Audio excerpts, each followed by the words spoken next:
Hello, welcome to my YouTube channel. ഇന്നൊരു പ്രധാനപ്പെട്ടൊരു കാര്യം പറയാനാണ് നിങ്ങളുടെ അടുത്ത് ഞാൻ വന്നിരിക്കുന്നത്. എൻ്റെ അനുഭവത്തിൽ എനിക്ക് എക്സ്പീരിയൻസ് ആയിട്ടുള്ള കാര്യമാണ് നിങ്ങളുടെ അടുത്ത് പറയുന്നത്. കേൾക്കുമ്പോൾ ചിലപ്പോൾ നിങ്ങൾക്ക് ഇത്രയേ ഉള്ളൂ എന്ന് വിചാരിക്കുമായിരിക്കും. പക്ഷേ ചെറിയ കാര്യമാണെങ്കിലും അതിനകത്ത് വലിയൊരു ഇമ്പോർട്ടൻസ് ഉണ്ട്. നിങ്ങൾക്ക് ഇഷ്ടപ്പെട്ടാൽ ലൈക്ക് ചെയ്യുക, ഷെയർ ചെയ്യുക, സബ്സ്ക്രൈബ് ചെയ്യുക. അപ്പോൾ ഓക്കെ, ഞാൻ പറയാം. നിങ്ങൾക്കൊരു ചാനലുള്ളവരാണോ? നിങ്ങൾ ഡെയിലി നിങ്ങളുടെ സബ്സ്ക്രൈബേഴ്സിൻ്റെ എണ്ണം നോക്കാറുണ്ടോ?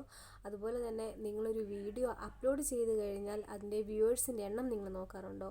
ഒരിക്കലും നിങ്ങളിനി അങ്ങനെ ചെയ്യരുത്. കാരണം നമ്മളൊരു വീഡിയോ അപ്ലോഡ് ചെയ്യുന്ന സമയത്ത് ഒരുപാട് നമ്മൾ പ്രതീക്ഷിച്ചിട്ടാണ് വീഡിയോ അപ്ലോഡ് ചെയ്യുന്നത്. ഒരുപാട് നമ്മൾ ഹാർഡ് വർക്ക് ചെയ്ത് ഒരുപാട് നമ്മൾ കഷ്ടപ്പെട്ടിട്ടാണ് ഒരു വീഡിയോ നമ്മൾ അപ്ലോഡ് ചെയ്യുന്നത്. ആ അപ്ലോഡ് ചെയ്യുന്ന സമയം തൊട്ട് നമ്മൾ എത്ര വ്യൂവേഴ്സ് കിട്ടി നോക്കും. നമ്മൾ ഉദ്ദേശിക്കുന്ന വ്യൂവേഴ്സ് നമുക്ക് കിട്ടിയില്ല എന്നുണ്ടെങ്കിൽ നമ്മൾ ഉറപ്പായിട്ടും നമുക്ക് അതിൻ്റെ വിഷമം ഉണ്ടാകും. എത്ര മനക്കെട്ടിയുള്ളവരാണെന്ന് പറഞ്ഞാലും പതുക്കെ നമ്മുടെ ചാനൽ വൈറലായാൽ മതി എന്ന് പറയുന്നവരാണെങ്കിൽ കൂടിയും ആ ഒരു സമയം നമ്മൾ എന്തായാലും വിഷമിക്കും. അപ്പം പിന്നീടുള്ള നമ്മുടെ ആക്ടിവിറ്റീസിനെ അത് ബാധിക്കും. കാരണം നമ്മൾ കുറേ കണ്ടൻറ്റ് അതിനകത്ത് ചെയ്യാം, അല്ലെങ്കിൽ കുറേ നല്ല കാര്യങ്ങൾ ആ വീഡിയോയ്ക്കകത്ത് ഇടാമെന്ന് പറഞ്ഞാൽ കൂടിയും നമുക്ക് ആ സമയത്ത് ഒരു മടുപ്പ് വരും. അപ്പോൾ അത് നമ്മുടെ പിന്നീടുള്ള ആക്ടിവിറ്റി അത് ബാധിക്കും. അതുപോലെ തന്നെ സബ്സ്ക്രൈബേഴ്സിൻ്റെ എണ്ണം ഒരിക്കലും നിങ്ങളത് എത്രയുണ്ട് എത്രയായി നിങ്ങൾ ഒരിക്കലും നോക്കരുത്. പിന്നെ നിങ്ങൾക്ക് നമ്മുടെ യൂട്യൂബിൽ എന്തായാലും നമ്മളൊരു വീഡിയോ അപ്ലോഡ് ചെയ്ത് കഴിഞ്ഞാൽ അതുമായി ബന്ധപ്പെട്ട് എന്തായാലും നമുക്ക് നോട്ടിഫിക്കേഷൻ വരും. അപ്പോൾ ആ നോട്ടിഫിക്കേഷൻ വരുന്ന സമയത്ത് മാത്രം നമ്മൾ ആ നോട്ടിഫിക്കേഷൻ മാത്രം നമ്മൾ നോക്കുക.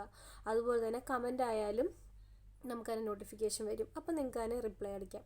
അതല്ലാതെ നിങ്ങൾ ഡെയിലി എന്നും നിങ്ങൾ കുത്തിയിരുന്ന് നിങ്ങൾക്ക് എത്ര വ്യൂവേഴ്സായി അല്ലെങ്കിൽ എത്ര സബ്സ്ക്രൈബേഴ്സായി ഒരിക്കലും നിങ്ങൾ നോക്കരുത്. നമ്മുടെ പിന്നീടുള്ള ആക്ടിവിറ്റിയെ ബാധിക്കും. നമ്മുടെ മനസ്സിനെ അത് വിഷമം ഉണ്ടാക്കും.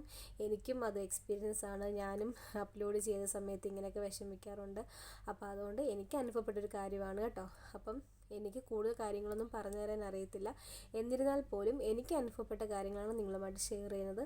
അപ്പോൾ എൻ്റെ ഫ്രണ്ട്സ് ഒരിക്കലും ഇനി അങ്ങനെ ചെയ്യരുത്. സബ്സ്ക്രൈബേഴ്സിനെ എണ്ണം നോക്കാതിരിക്കുക. അതുപോലെ തന്നെ എന്താണെങ്കിലും നമ്മുടെ യൂട്യൂബ് ചാനൽ സംഭവിക്കുന്ന എന്ത് കാര്യങ്ങളായാലും നമുക്ക് നോട്ടിഫിക്കേഷൻ വരും. അപ്പോൾ ആ നോട്ടിഫിക്കേഷൻ മാത്രം നിങ്ങളെടുത്ത് നോക്കിയാൽ മാത്രം മതി. മനസ്സിലായോ? അപ്പോൾ അതുകൊണ്ട് നിങ്ങൾ ഇനി വീഡിയോ അപ്ലോഡ് ചെയ്ത് കഴിഞ്ഞാൽ അതിൻ്റെ പുറകിന് പോകാതിരിക്കുക. ഓക്കെ, നെക്സ്റ്റ് നല്ല നല്ല കാര്യങ്ങൾ ചെയ്യാൻ നോക്കുക. അതുമാത്രം നിങ്ങൾ ശ്രദ്ധിക്കുക. അപ്പോൾ ഓക്കെ, അപ്പം ഇത് നിങ്ങൾക്ക് ഇഷ്ടപ്പെട്ട് കഴിഞ്ഞാൽ എൻ്റെ ചാനൽ സബ്സ്ക്രൈബ് ചെയ്യുക, ലൈക്ക് ചെയ്യുക, ഷെയർ ചെയ്യുക. Thank you so much. ഇതിന് നിങ്ങൾ എഗ്രി ചെയ്യുന്നുണ്ടെങ്കിൽ നിങ്ങൾ കമൻസിലൂടെ അറിയിക്കുക. നിങ്ങൾ എഗ്രി ചെയ്യുന്നില്ലെങ്കിലും കമൻസിലൂടെ അറിയിക്കുക. Okay, thank you so much. അത്രയേ ഉള്ളൂ. അപ്പോൾ അടുത്ത വീഡിയോ കാണാം. അടുത്ത ടിപ്സുമായിട്ട് നമുക്ക് പിന്നെ ഒരു ദിവസം വരാം. Okay, by.